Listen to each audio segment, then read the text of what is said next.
because I was there on the wrong day. More than once, and I was humiliated. Fat does not make you fat.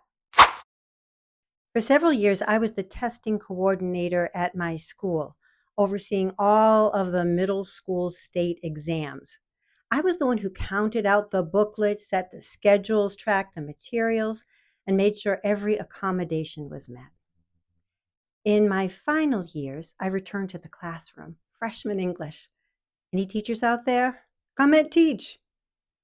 Freshman English, yeah. I know what you're thinking, and you are right. But let's get back to the point. Even though I was no longer in charge, I still had testing responsibilities. It's all hands on tech. It's all hands on deck during testing, right? I just had a simple assignment, proctoring a test room on certain days during certain periods, and I forgot. More than once, I had to be called to my test room, me, who had lived and breathed state testing for years. I wasn't new. I wasn't lazy. I wasn't defiant. I was slipping and I was humiliated. The same thing was happening with meetings. I used to run school-wide meetings, but now I miss them. Or I'd show up early by 4 days. I'd walk in proud to be first, only to realize no one else was coming because I was there on the wrong day. These were not complicated schedules. Same rooms, same times all year.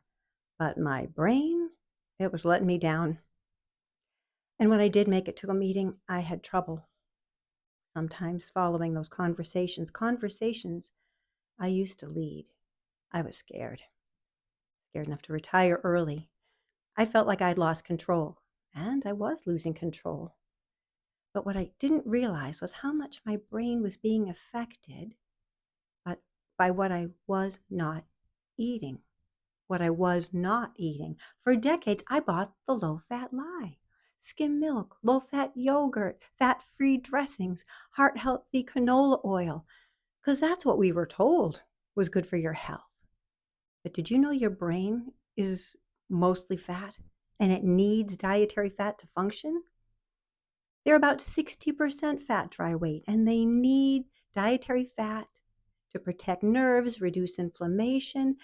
Fat isn't fuel, it's part of the brain's physical structure. And when we take fat out of our food, we lose something vital.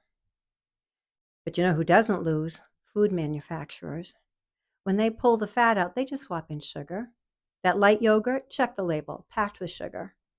And and they also add fake fat.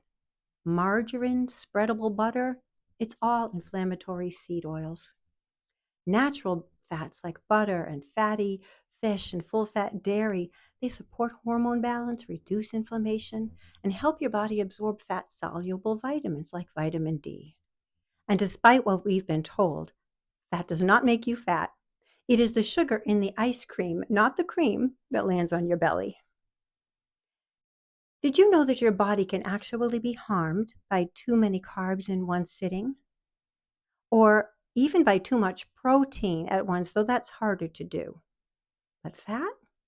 Fat is an essential macronutrient with no established upper limit. Think about that. And we've been told to avoid it. So today's step is simple. Bring natural fat back to your plate. Check your fridge. If it says low fat or fat free, skim, swap it out for the real thing. Use pure butter instead of margarine, full fat yogurt, full fat sour cream. Whisk together olive oil and vinegar for a healthier dressing than any bottle labeled light. And if it says vegetable oil, that's not a vegetable. It's a chemistry experiment. Add natural fat to every meal.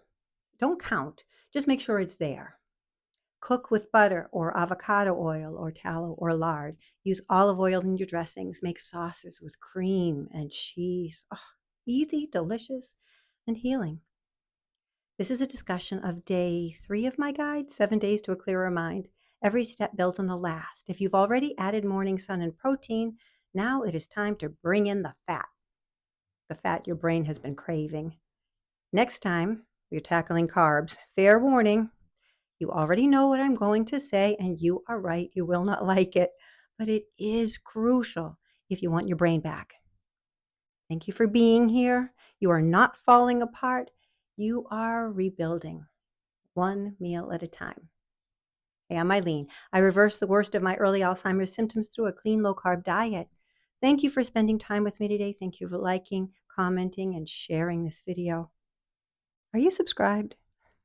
Until next time, please let's all stay strong, wise, kind, and good. Choose good food for good health.